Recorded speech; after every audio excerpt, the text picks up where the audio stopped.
What's up, guys? Welcome to another podcast. Today, we are going to be talking about how to coach your kids at every age without trying to control them. And Ab and I have been talking about this for a while. We've probably wanted to record a podcast on this for probably a year or two. Yeah. And we're at a stage where we actually have a lot of experience testing and experimenting and trying some of these tools and things out on our kids to see how it will work. It's a little bit like a lab rat. And so we're bringing you stuff today that's not like, hey, this should work in theory. Maybe it will work. This is our hypothesis. No, it actually works. We know it works. We have 3 kids at all the different ages and different temperaments and personalities. And what we're going to share with you today actually works. So we're excited to talk to you today. So our kids are, our youngest is 8. Our oldest is going to be turning 13. And so that's what we're going to be talking about is birth to essentially 14, because that's what we have experienced. That's what we've been able to test and experiment with. If your kids are older than that, chances are good what we're going to share with you today will work, but we can't make any promises because we haven't actually done the experimentation there. So you can take this with a grain of salt. If your kids are older, if you're willing to give it a shot and see what happens, you can try it on your older kids. Yeah. So as we talk about coaching your kids with emotional regulation, there's always that, like, our job as a parent, I feel like we were, I don't know if told is the right word, but like implied by society that your job as a parent is to manage your kids' behavior. I do think there's a societal expectation. Yeah. Right? So like nobody's telling you that, but when you walk into the store and your kid throws the tantrum on the floor and everybody's like, take care of that. Right. Like Exactly. there's this like, so then it's just natural. Like we think it's our job to control their behavior, to manage their behavior. It's our job to stop the fighting. It's our job to stop the whining. It's our job to make them do their homework. It's our job to make them do their room or clean their room. And so it's this process, parenting is this process of managing their behavior. But actually, what if our job's not to manage their behavior, but it's to help guide them into a level of emotional maturity as they mature? Right. Yeah, because I think, so you brought up the societal expectation, which is 100% true. I also think there's the other factor, which is just if I can get them to do what I want them to do, then I don't have to deal with all these emotions that come up for me when they misbehave, Oh, 100%. when they do things that I don't want them to do, like hit their sister. I cannot tell you how many times I've had a kid come up to me and been like, Mom, and you know what's coming. So and so did this to me and I did this to them or whatever. And you're like, oh, you mean Yeah. we need to do this now? Yeah. You couldn't just get along? Right. Because if yeah. they do none of that and they get along, you just get to have a great life. It's just like, yeah, convenient and easy. And yeah, exactly.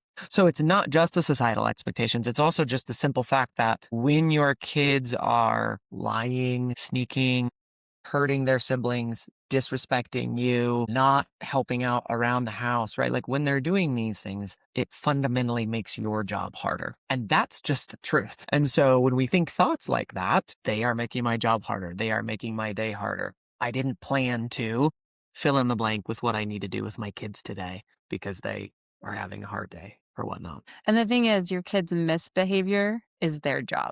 They're doing their job. They're doing what kids are supposed to be doing. When they misbehave, they're testing, they're learning, they're growing, they're trying to figure out how they orient in the world. And so we've marked this as misbehavior, but really it's exactly what they're supposed to be doing. But then it makes our lives harder. So they're doing their job and their job makes our lives harder. It's like cleaning the house with the kids in the room. Like they're making your job harder. And that's what existing with them feels like. And so we're here to look at what does it look like to guide kids through maybe their misbehavior or those harder circumstances for them and for you. Yeah. And by the way, Dr. Becky Kennedy really helped Abby and I think through that thought that Abby just shared, which is it's your kid's job to misbehave. And I will tell you, I use that phrase. One of our kiddos is very, I would say she leans heavy towards like self-shaming. And so when she does something wrong, it's not us that's pulling her down, but you can see it in her head. And so I will look at her and be like, you were supposed to do that. That's exactly what you needed to do. You didn't do anything wrong per se. Now, obviously, there might be a consequence, or we need to talk about this, but at this many years old, you needed to do that. Yeah. And so we use that phrase a lot, like it is your job to do these things. And it's very helpful as a parent to just Mhm. reframe like, oh, they're doing what they're supposed to do as kids. And now I need to do what I need to do as a parent, which is what we're Yeah. going to talk about today. Yeah. Yeah, and I think one of the things that I wanna put front and center is, like, what are the results of coaching your kids? What are the results of becoming emotionally regulated yourself? Because 'Cause we're gonna talk about these things today, and you're gonna be thinking, "That sounds like more work. That sounds like things I need to do. Is it worth it?"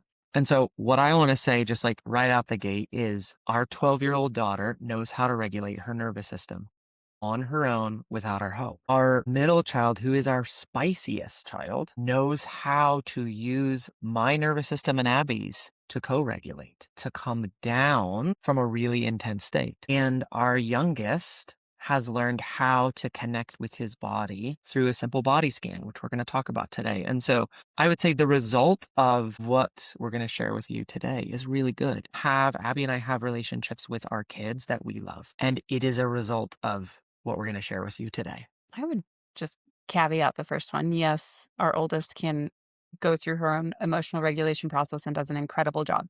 When it's a really big situation, she still wants to co regulate. Yeah, co-regulation, and we'll talk about this today, but co-regulation is something that you never grow out of. Yeah, Right. So I just wanted to for caveat sure. that like she's not on her own now. It's like we've washed our She hands. doesn't live on her own. She's done. She's still with us. Uh, there's still lots of things that come up that she is requesting co-regulation on and guidance on and things like that. But she has learned to re-regulate her own nervous system and you watch her do it. She's very obvious at it. It's not a subtle experience. And so it's fun. It's fun to watch her go through that process. I just think it's important to point that out as a result because I know adults who can't do it, Yes. and she can do it at 12. Yes. I could not do it until I was an adult. So I just think that's Yeah. important. Let's dive in. But when I first became a father, one of the thoughts that I had on repeat was there's something wrong with my kids. And it's my job to figure out what's wrong with them so I can fix it. So when my kids would throw a tantrum, when my kids would scream as babies or toddlers, when my kids wouldn't sleep through the night, the conclusion and the thought that I just had on repeat was like, something's wrong. And if I could just figure out what's wrong with them, I could help fix it. What I didn't think at all until my kids were quite a bit older, 80% of the time, there's nothing wrong with the kids. It's just that I don't know how to handle that situation because I did not learn the skill of regulating my own emotions and knowing how to create nervous system safety for myself while they are having a hard time. A kid whining is them having a hard time. A kid throwing a tantrum is them having a hard time. A kid lying and sneaking around, they're having a hard time. So, but I just didn't know. I was like, oh, there's something wrong with them. I'm not the one lying, so I'm fine. Right. Right. But Absolutely. but I'm the adult, and so if that's something that I can't handle and I don't know how to navigate, then it's actually work that I can do. So I just think 80% of the time, this challenge that I'm having with my kid, it's something I can do something about by changing me, not them. Right. Right. Which doesn't mean that the circumstance will change. Right. Right. Using the phrase there's something wrong. For them, they were experiencing something, but they needed to go through that emotional process. They didn't need it stopped. And what we wanted to do in Yeah. that season is make it stop. Make it stop, right? So if there's something wrong, I need to fix it so it doesn't keep happening because this is uncomfortable and I don't want to be in it, right? There was quote unquote something wrong. The child was experiencing distress, but they needed to. Again, that was their job. They needed to go through that process. But we wanted it stopped because we were uncomfortable. Sure. Yep. Yeah. So one of the things we want to offer here is just from the very beginning, if you are currently in a challenge with one of your kids or two of your kids or however many of your kids you're experiencing something challenging, what's often needed is you becoming more healed, more authentic, more emotionally regulated. It's actually work you can do that will then have you showing up different for that child. That will then have you coming up with very creative solutions to that challenge and to that problem. And it will have you getting curious about what's going on for your child. And then you'll find the solution because you're their parent. You got this. You can find that solution, but you can't find it if you're not willing to do the work of you're being safe and okay in the presence of a child who's having a hard time. I'm gonna read a quote to you, and we're gonna say this quote multiple times throughout this podcast because it's so good. And my hope is you can hear it in the perspective of your child, and I hope you can hear this in the perspective of you. So your brain rewires best when your nervous system is regulated. Stress impairs neuroplasticity. Kindness creates room for it. You can't bully your own brain into growth. You have to feel safe enough to change. So I want you to think through that in the context of your kids, right? You can't lecture, you can't bully, you can't force the change. I also want you to think about that in context of you. I know many adults feel like they have to be a bully to themselves to be a better person. And so think about this in the context of your kids and think about this in the context of you. I'm going to let you say who said that quote because I don't know how to pronounce his last So name. the quote is from one of my favorite neuroscientists. So this is not like a nice feel-good quote that we all hope is true, but it's not. This is a neuroscientist who's done the research, who's studied how the nervous system and the human brain work together. And Dr. Dominique Ng is basically saying... No, that's his last name. Yeah, that's his last name. But it's not pronounced NG. That's how I pronounce it. Nug. That's offensive. There are no vowels in it, okay? My American English language is just doing the best I can. That's why I wanted him to do it. If you're watching this, Dr. Dominique, we love you. Please don't take offense. How do you pronounce your last name? So the thing that I just want to repeat that Abby said, neuroplasticity. In order for you to rewire your brain to change, and in order for your child to rewire their brain to change, you need to feel safe. And do you know what safe is? It's truly just, and I'm going to simplify it for you, your nervous system being regulated, your nervous system being in a safe state. And then you can entertain the idea of making a change. Yep. Yeah. Kids don't learn emotional regulation on their own. If you think of your past, you didn't learn it on your own. And for a lot of us, we didn't learn it until we were adults. Yep. Because it's a relatively new understanding based on what we were taught and what emotional regulation looked like in our childhood. It was Right. very much behavior control. So they're not learning it on their own. And I can tell you they're not learning it from your tongue lashings. I've tried. I still like to do those. Those feel good. They're learning it by watching you regulate yourself. They're learning it by borrowing your calm with co-regulation. And they're learning it by being coached through those emotions, having space held for them so that the emotions aren't stuffed, but they're actually given a space to be experienced. So today we're going to talk about 0 to 5.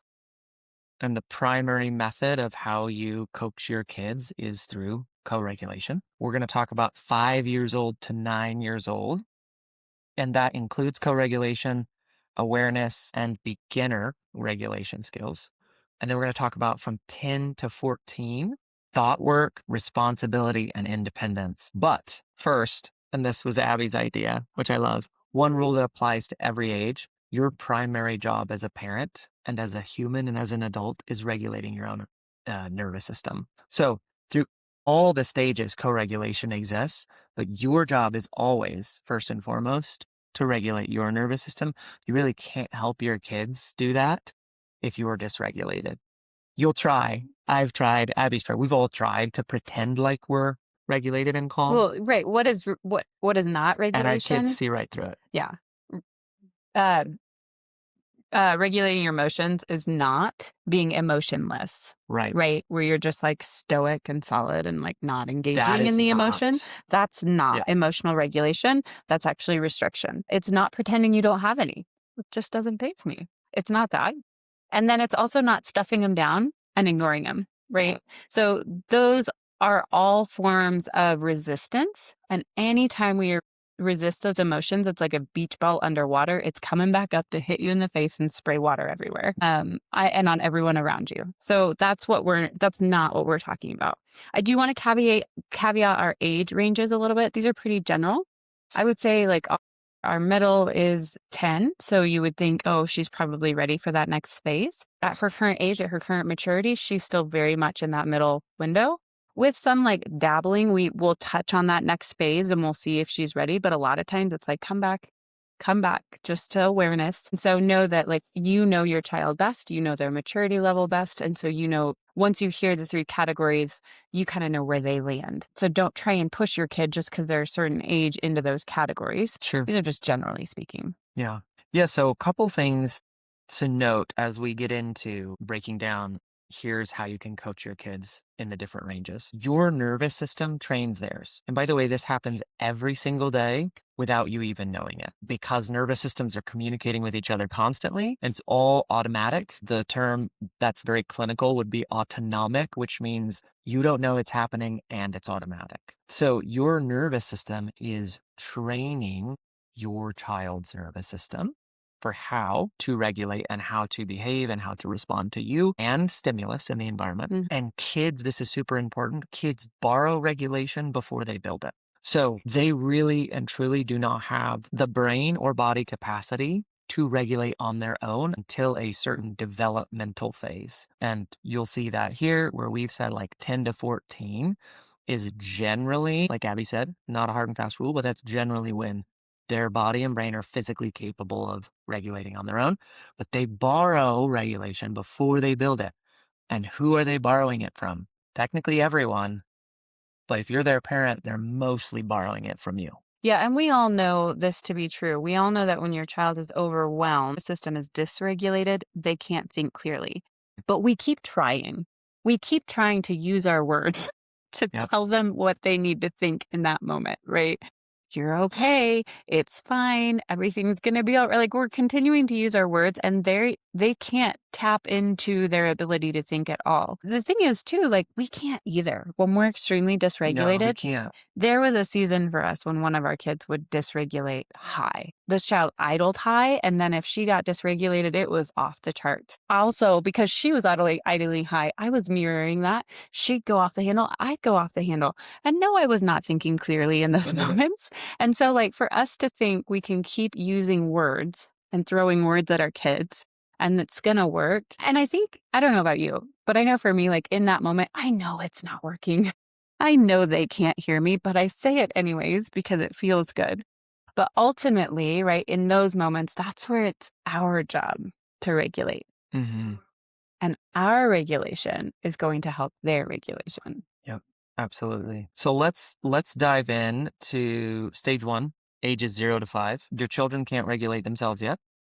Their nervous system is immature. They need to borrow yours, right? So let's talk a little bit about co-regulation. So co-regulation is something that's happening, like I said, autonomically all day, every day, without our knowledge or our consent, because our nervous systems are talking to each other. So what this looks like, just to give you some examples from 0 to 5, is holding kids when they're overwhelmed or feeling big emotions. Only if they want it. If that's what they want. Not all kids want that. Some kids just want you to be physically present with them, not touching them at all, but physically present with them. One of the scariest things for a kid, this is from Dr. Becky Kennedy as well, is to be alone and isolated with really big emotions. So it might not seem like you're doing much, but if you stay in the same physical space with them, offering your regulated presence while they're having big emotions, what you're communicating is that emotion, it's not too much or too scary or too big for mom or dad. Right. Which is very important for kids to hear. And this is a little counterintuitive to the idea of send them to their room so they can cool off.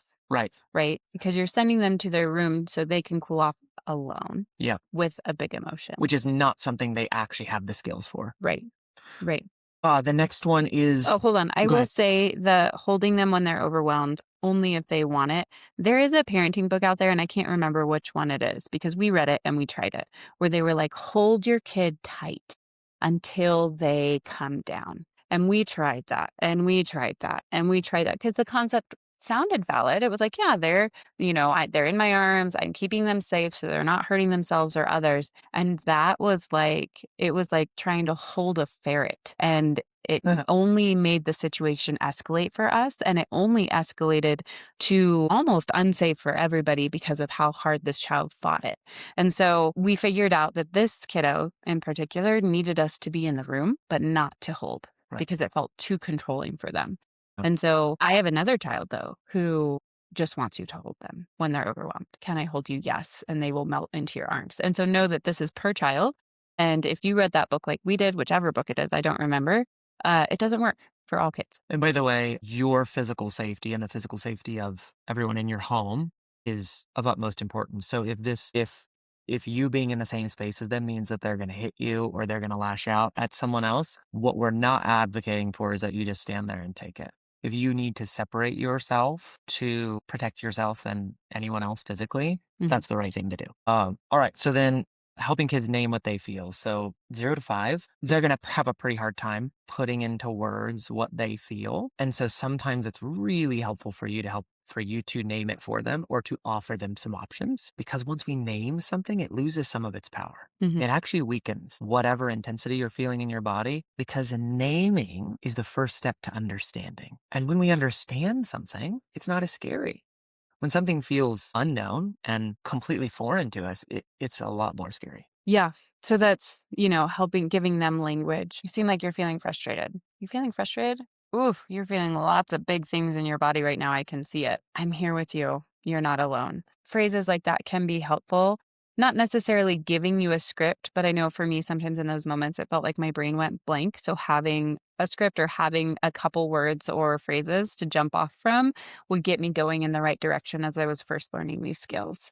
But ultimately, like, your goal is not to fix the emotion, Right. right? You're not making it better per se. Your goal is to stay present in the moment as they move through the emotion. So you're not fixing it, you're not ending it, you're not stopping it. And this is where your regulation comes into key, because you have to sit in the discomfort for a while sometimes, Yeah. depending on the kid. Yeah. But they have to go through that process. They Yeah. have to feel that emotion from the beginning to the end, and sometimes the waves of it. And it's our job to be with them through that process, regulated. Yeah. So one thing that I want to mention on that's important. If you have to sit with them through this process and you are allowing your system to co-regulate to theirs, meaning you're dysregulated the whole time, it will be exhausting for you. It will drain you of so much energy. So that's what we mean when we talk about you doing your own work to regulate your nervous system, because if you know how to regulate your nervous system and be truly at peace and feel safe when they're dysregulated, then you can be with them for however long it takes. And it's really not draining you of much energy, because that whole time your body is feeling safe. Or whole time is probably a stretch for a lot of us, but most of that time you actually feel safe.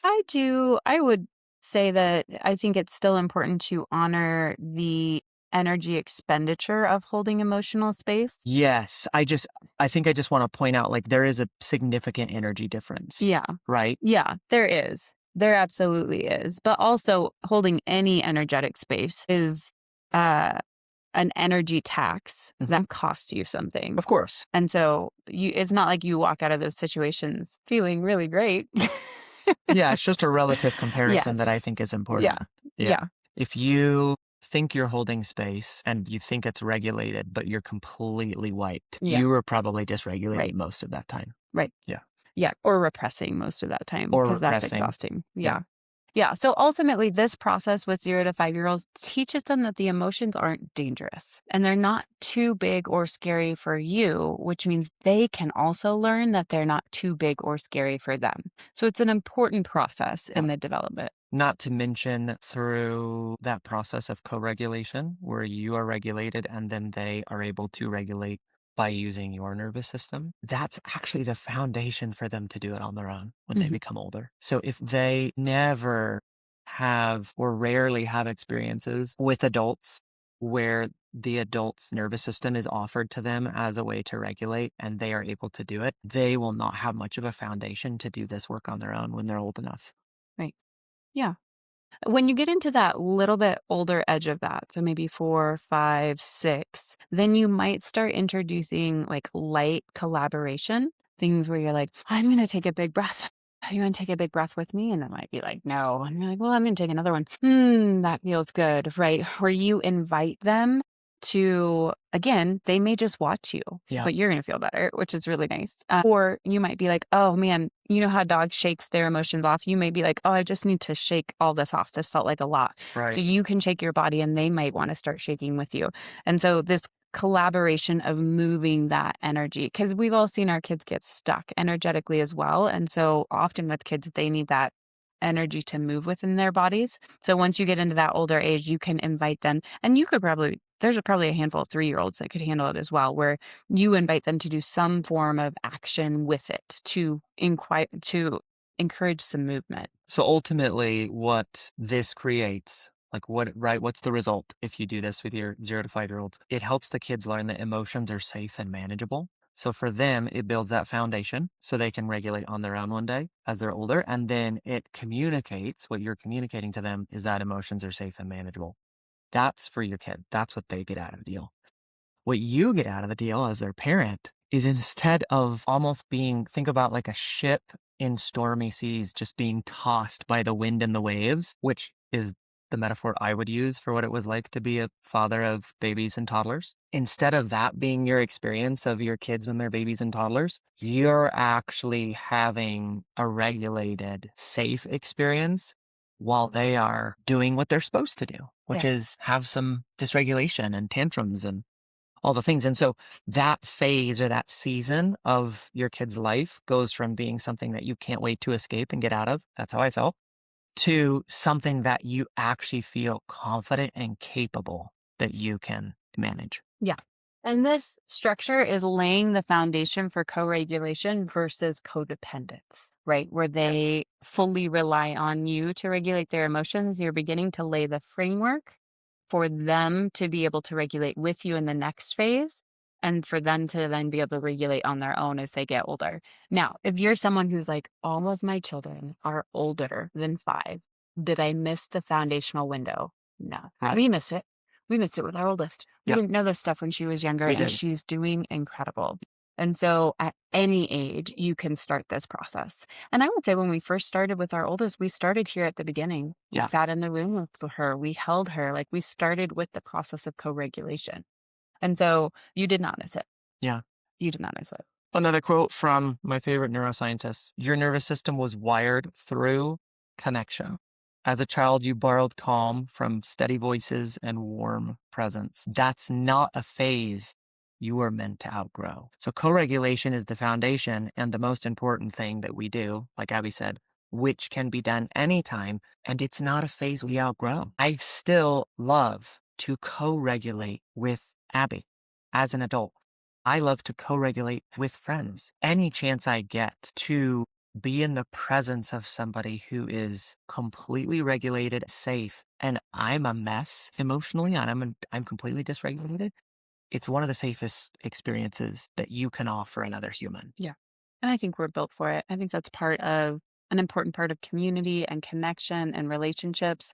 So it's not like, oh, I still require co-regulation. That's a bad thing. I think it's supposed to be that way. I think if you're not co-regulating to some extent in your life, you're probably unhealthy. Well, it's the suppression, it's the resistance, it's the avoidance. Or even the isolation. Like, oh, I'm doing all my own self-regulation. Right, for sure. Like, you're missing out on the human connection of community. Yeah. So it's definitely something that you're not supposed to grow out of. And by the way, a secret, because I know a lot of us want to create connection with people we care about, with people we love. The secret is, like, the fastest way to create connection is to offer regulated presence. That is the fastest way to create connection with someone, is for you to do the work of regulating your nervous system and then offer that to them. Show up that way. Yes. All right. Moving on to the next age group.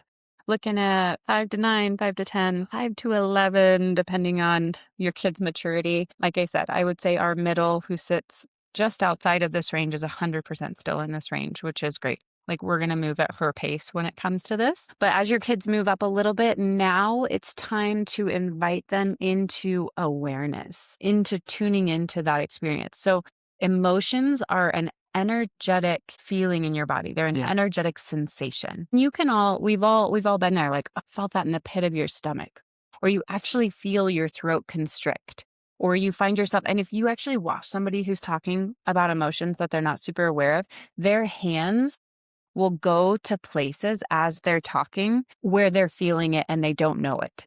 And so it's really fascinating when you start to pay attention to someone who's speaking emotionally. They very well might use their hands to communicate where they're feeling it. And so your job now in this phase is to invite the kids into understanding what they're feeling. What is the sensation inside my body? And then how do we help it move? This is a high movement period of time for the kiddos. And so encouraging movement to process those emotions is really important. Yeah, so to add on to that, like I think you see a lot of kids exercising those emotions through physicality. And in a lot of cases, it's for like we label it as violence. Yeah. We label it as aggression. We label it as all these things that frankly are not helpful. Right. They're hitting, they're punching, they're hurting. They end up causing us to think of the kid as bad. They end up causing us to think of the kid as unsafe and all these different things. So it moving to physicality, like Abby has shared, that is completely no phase, and it's because they're right on time. It's exactly what should be happening developmentally. So our job is awareness for sure, and also giving them ways to productively express those emotions physically. So I can't think of the author at the moment, but therapists that I love wrote a book called How to Raise Emotionally Strong Boys. And he talks about creating a space for your kids to go when they're feeling big emotions, where they can hit a punching bag, where they can kick a bean bag or jump rope or do pull-ups or push-ups or like whatever, run around a track, create a space. This is the space where you physically exercise all that emotion you're feeling in a productive way. Yeah. So once you've gotten them moving, so if you think about the dysregulated moment, G is high. At this age, usually you can separate, let's say it's a sibling interaction, like usually you can separate them and they start to diffuse. At that point, you might be like, okay, I can see you're really frustrated. Why don't you head outside? Take a few laps around the backyard or swing. If they're like, no, I don't want to go, it's like, okay, why don't you take a walk with me? Or do you want to hit the mitts with me? Or there's either collaboration, or you can, in this case, in this age, usually you can send them on their own just to move their bodies. They're not necessarily processing the emotion mentally, but you're helping the emotion get moving in their body. And then when they've come down, and when you've come down, and when you have space, you might invite them back into that moment and then take them through the process of what did it feel like in their bodies, right? Oh, you're feeling frustrated. Close your eyes. Where do you feel frustration in your body? Do you feel it in your head? Do you feel it in your heart? Do you feel it in your belly? Does it feel dark? Does it feel hot? Does it feel cold? So you give them some descriptions to what that feels like within their body so that they can drop in and feel it, and then have them sit with it for a moment until it doesn't feel as powerful. Yep. That's so good. Yeah. So just to tag on to a little bit of what Abby's saying here, collaboration in this phase, 5 to 9, is really important. So I think almost all of our kids, maybe all of them, in this phase, if we were like, do you want to do this physical thing? They were like, no. But if we were like, hey, let's go do a physical thing, or why don't you come with me and do so some kind of collaborative language? I'm going to go do this physical thing. You want to come? They were 75, 80% more likely to say yes, or to just not say anything, but come. And then they would feel better afterwards. Collaboration is really key in this phase. And we fought that for a long time, by the way, as we're both maximizers and like we love efficiency. We don't like to waste time. And so collaboration is not very efficient. we fought this. So good, but not efficient. And we paid for it. Yeah. Because it would be like, I don't have time to go do the physical thing. Why don't you go do the physical thing? Because we thought that was more time efficient. And we just ended up spending another 30 minutes trying to help them work through it because we weren't willing to do the 5-minute physical thing. So just so you know, we tried it the other way. It didn't work. So do the collaborative thing, time box it. They don't need a lot of time. It usually happens pretty quick. No. And honestly, if you collaborate with them, they're going to feel so much more connected with you. Almost every time they're going to beg you for more time. Yeah. So you do have to honor your schedule and your capacity and your time. But if you can give them 5 minutes and be like, I hit my 5 minutes. I promise we'll do this again when I'm done with work or whatever it is. You can do that. But because it's actually very connecting, which is really powerful after an extremely disconnecting, dysregulated moment, you're going to see them crave that connection with you. And so I know that tension for me is always really hard. And sometimes I don't even want to go into that place of connection because I don't want to disappoint them when I have to say I have to come out of it. But it's always worth it, even if it's a little bit. Yeah, and we can't control our kids' behavior, but we can influence it. And one of the best ways for them to be receptive to your influence is to create connection.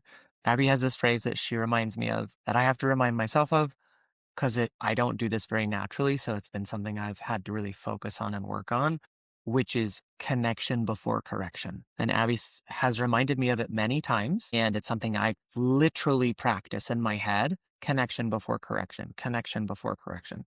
Because when you build connection, they are receptive to your influence. Yep. So, Yeah.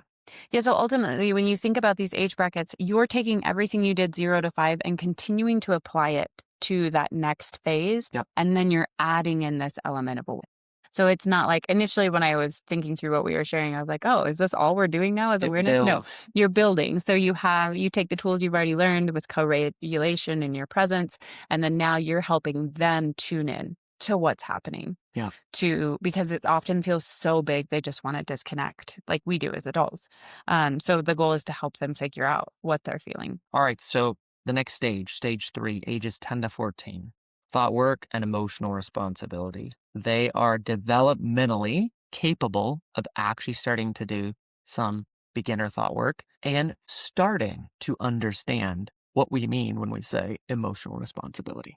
Yeah, absolutely. So you can kind of introduce this thought. Well, here, before I go on, you can't teach this until you've done it yourself. Yeah, that's right. You cannot teach thought work until you've practiced it yourself and you believe it. Yeah. So you may need to pause right here and practice thought work on your own. And when we say thought work, it's beginning to see and understand your thoughts, recognizing the feeling they're creating within you, and then seeing the action that they're creating in your life. And so until you believe that, because there's a lot of us, or before you learn this concept, you just think you have feelings and you think things are happening to you, and that's so normal. Mm-hmm. But it's actually the feelings you have are coming from the thoughts that you're having. Yes. And so you have to pause and you have to do your own work. You cannot teach this without that. But what I will say is, once you've done your own work and you can start to teach your kids these processes of, okay, what are your thoughts? What are the feelings that are attached to that? And what are the actions that come from that? What you can start to do is kind of test that process. So this is where we are with our middle, right? Mm-hmm. Where she's like on the fence, she's like maturing, and every once in a while, there will be a circumstance that comes up that she'll want to victimize herself. Like, you made me do this. And so we'll go through that thought, feeling, action process with her. She resists it the whole time, or she doesn't believe it. It's like, okay, that's fine. She's not ready for that yet. Yeah. Right. And so that's, you just every, month or two, you start putting this in the water and seeing if your kid picks up on it. And what happens, what we saw with our oldest, is at one point we threw it into the water and she was like, oh, see that, right? It was the first time she could see that connection, and we knew she was ready. Yeah. So that's kind of how you test and how you go from that second phase to that third phase, is you start testing the thoughts, feelings, action process within their thinking. Yeah. So let's just give a quick example of what do we mean by thought work. So your thoughts create your feelings. You take action from how you feel. So I can't do this thought creates a feeling of defeat, versus I could figure this out creates excitement, creates anticipation, creates Hope. a belief and hope in yourself and what's possible. So just notice those are two different thoughts, creating a different feeling inside of you, which will then have you showing up, taking action differently. Right. So something that can be helpful with kiddos as you're beginning to teach this skill and how it comes up is exploring without looking at them and being like, here's your thought, here's your feeling, here's your, like that sometimes goes over their head. But what you can do is, if they share a thought and a feeling with you, you can give them other options. Mm-hmm. Oh, so this is what you think about that, and that makes you feel poorly. I actually had this situation with our daughter the other night where she was like, I said something and somebody responded with a facial expression, and it must mean she doesn't like me. Yeah. And I thought, oh, okay. I said, well, what if I said, we actually don't know that, right? We don't have any evidence that that's true because we don't know the inner workings of that person's brain. And she didn't say the words, I don't like you. Yeah. So I said, what if she responded like that because she had another thought of something she forgot? Or what if she actually responded that way because she felt bad? She thought she should have done something else, right? So I gave her these 2 or 3 other options. And it immediately diffused that the power of that thought, she doesn't like me. And my daughter was able to look at him and be like, oh, well, that's possible. So I was like, so which one do you want to choose tonight? Which one do you want to spend time on? Because you don't have evidence for any of them. So Right. why not pick one that feels better than she doesn't like me?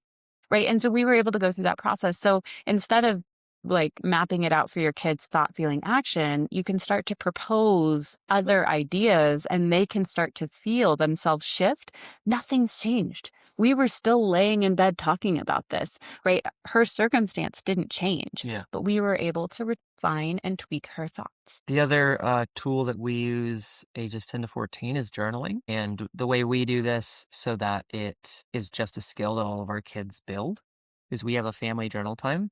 Mm. Happens 3-ish days a week. And it's time boxed to 10 minutes and can draw, they can sketch, they can write. It's family journal time.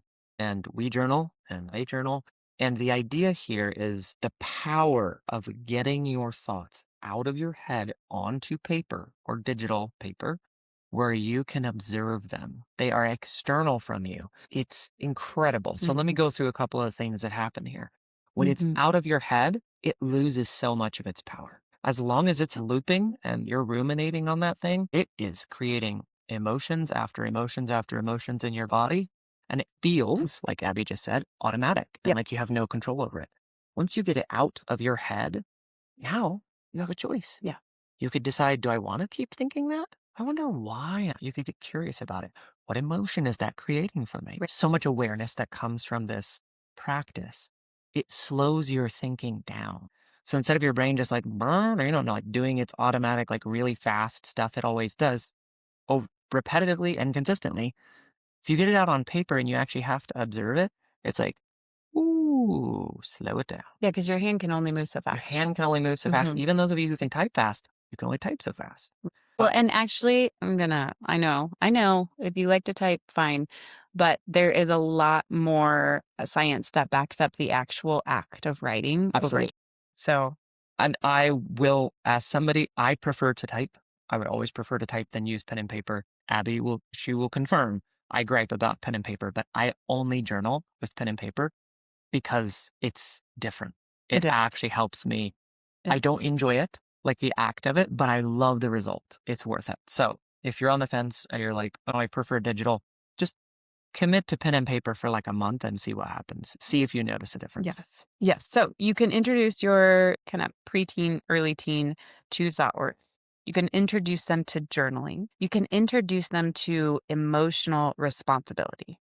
Again, you can't introduce them to emotional responsibility until you believe that you are 100% responsible for your emotions. So if you want them to be responsible for their emotions, which, trust me, you do, then you have to accept that you are responsible for your emotions. Yes. And again, this is a tough one, right?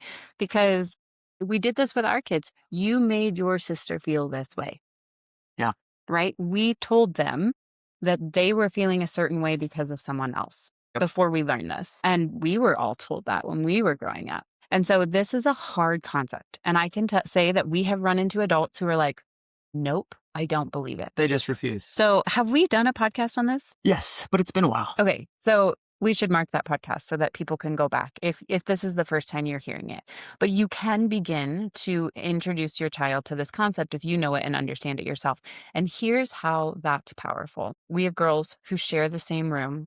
And often I hear from my oldest, she makes me so mad. And because we've introduced this concept to her, I kind of look at her and smile and she goes, I'm making myself so mad.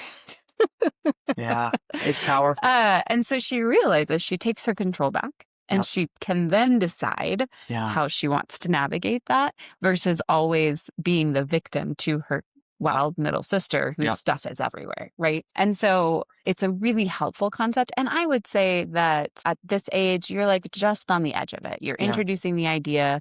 They may or may not believe it 100%. I know with our oldest, like we're working against years of telling her she Yep. made someone feel this way or someone made her feel this way. So I would say that we're gaining ground on this, but she has been able to use it and experience her power back, being able to make a choice instead of just be the martyr in the situation. And if you're just now finding us and this podcast, you might not have a lot of background on what we mean by emotional responsibility. And you might think, wow, just give people license to be jerks because they're not responsible for anyone else's emotions. So they can cuss Plow through the and plow through world. the world and treat Yeah. people like crap and be a narcissist and who cares?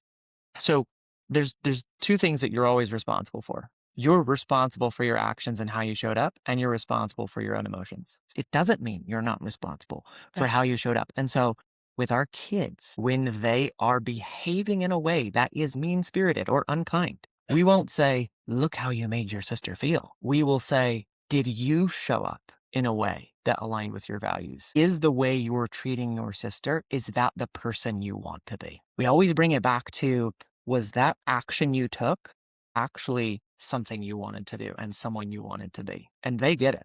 But they make the connection. They That one's a tricky one. understand at this age. You keep going back in the ages, but I'm talking about that 10 to 14, right? Like I'm talking about the older kids, like they can understand that they're responsible for how they showed up and that how they show up can actually be hurtful to people. It didn't create an emotion for them, but it can absolutely be hurtful because maybe that was what they intended.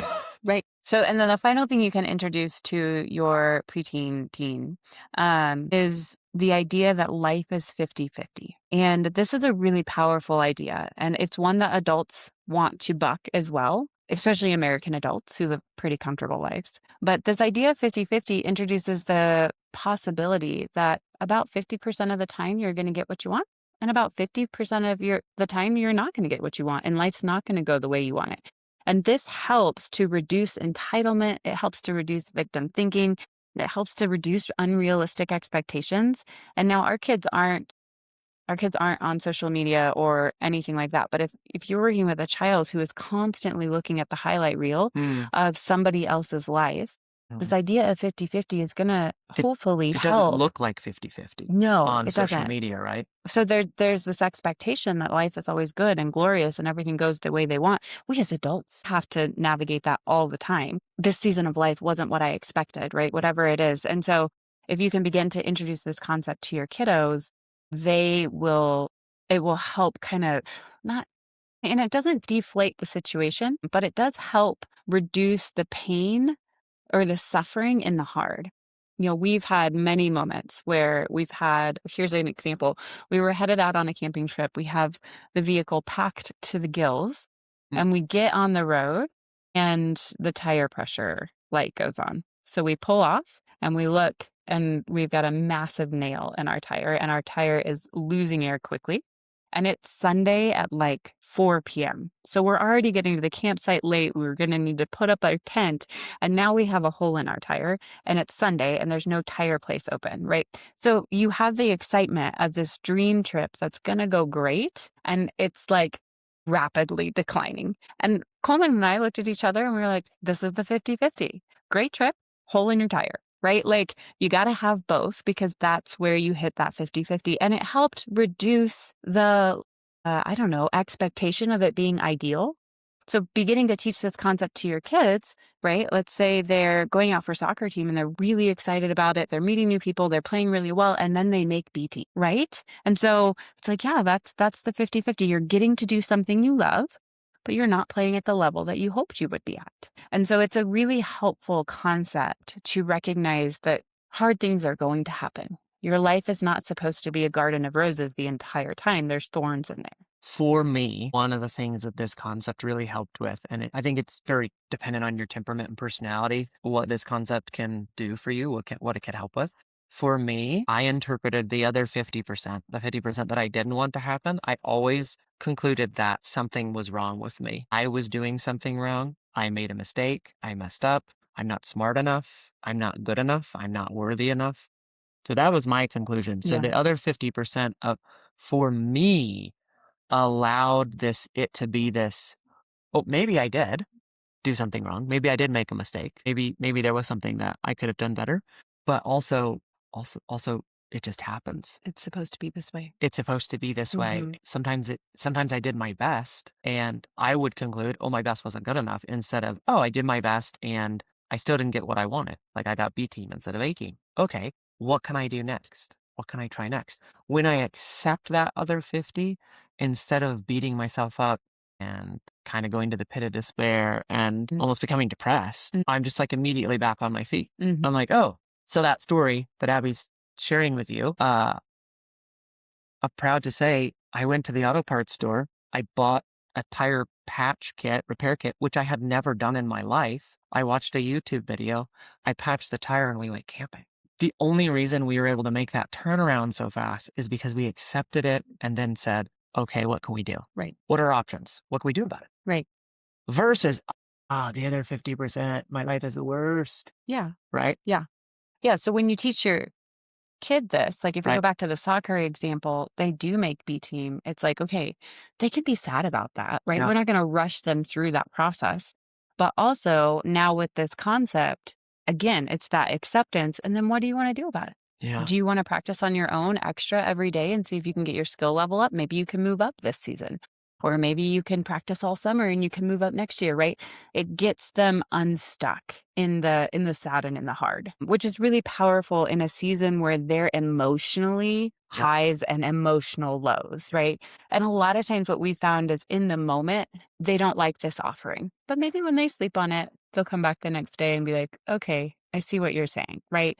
So again, a lot of the stuff we're offering you today in any stage very well may not feel like it fixes it in the moment, because the goal is not to stop it in the moment. But hopefully we're giving you the tools to be able to be present through it and then to build a stronger foundation from it.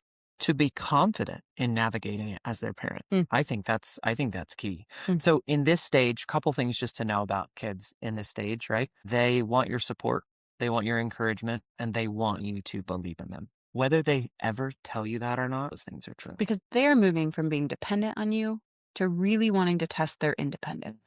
And they can only be independent if you let them be independent. And I would say in a world of technology, that's going to be one really hard point for our generation, where we can keep track of them on their watches, we can keep track of them on their phones. They're actually not getting true independence with that. So that means they're going to be craving independence deeply. So it's our job as a parent to begin to provide them with that independence, which means we need to step back. So Abby gave you that example of her conversation with our daughter. And what I want to point out is she asked questions. So in this phase, it's actually less answers and more questions. In the phases before, kids are actually looking to parents for the answers. They're like, Yeah. are we okay? Are we safe? Am Yeah. I going to be okay? Do you still love me? Are we connected, right? They're looking for answers primarily from 0 to 9. At this point in their lives, what's super helpful for them is parents who ask good questions versus giving them answers. They need to come up with the answers often on their own. Right. All right, so we're going to wrap this up for you guys and give you a couple of thoughts and ideas that you can take away. Mm-hmm. Yeah. Parenting is not about perfect behavior. It's not about compliance. It's not about controlling kids. And by the way, that list she just gave you is what I thought parenting was about when I became a father. Mm-hmm. So And I still have days where I really if crave it. you think that those things are true, also, we're the same. Yeah, for sure. But it is about raising emotionally capable humans, right? We spend a lot of time in school studying things. We spend very little time learning how to understand our emotional world, but we live in it every day. Here's something I want to challenge you on. Most of us as parents, right? Us being parents, most of us either optimize for our kids to be mentally strong, academics and all the things, or if you're the sports parent, right? You're optimizing for your kid to be physically strong. Nothing wrong with either of those. How many parents do you know who are optimizing for their kids to be emotionally strong and resilient? And here's the thing. The people who commit suicide and overdose on drugs and get a divorce and blow up their lives, they're not missing physical strength and they're not missing mental strength. They're missing one strength that nobody ever taught them, and that is emotional strength. So I want you to think about that for a minute. So we want our kids to be successful. We want them to have a great life. We want them to be happy, all the things, right? That's what we want for our kids. There is no better way to give them the opportunity for that outcome than for you to do the emotional regulation work and to give them the gift of being emotionally strong themselves. Yeah. Yep. And all this comes back to you. It all comes back to you and your own nervous system. That's where it starts, right? We talked about a number of things where it was like, if you don't do this first, you are not going to be able to teach it, right? It would be like me trying to teach a calculus. I never did calculus. I never took calculus. And so even if I read up on it and try and teach it, I don't know it. I don't know it the way I know algebra. And so you have to, it comes down to you. Yeah. You can go back through this podcast. I want you to re-listen. Oh, you're such a teacher. You're such an I want you elementary to teacher. re-listen with your dear ears for these skills for yourself. Yeah. And co-regulate, with your spouse, with yourself, go through this process on your own. Like if you were never taught this as a child, you can begin to teach yourself this now. We didn't learn it. We didn't learn it till we were adults. And you can hire me as your coach. That's you can do that. literally what I do. That's literally what I do for a living. And I'll help you get there 6 times faster. Yeah, So we had to hire people to help us with this. we have, Abby has hired a therapist. I've hired a coach, multiple coaches at this point. So don't be afraid to ask for help. Okay, so a couple of things here. The greatest parenting strategy is becoming someone who can regulate their nervous system on purpose. When you do that, you become a safe place for your kids. You can feel good even when your kids are having a hard time. And kids learn way more from who you are than what you say. And who you are is a product of what you're willing to invest in yourself, in your growth, what books you read, what podcasts you listen to, what professionals you hire to support you in that journey. So our encouragement to you is do the work yourself, hire a coach to help you do the work. And what you will give is your kids an inheritance of emotional strength as adults. And I don't think there's anything more valuable that you could give them.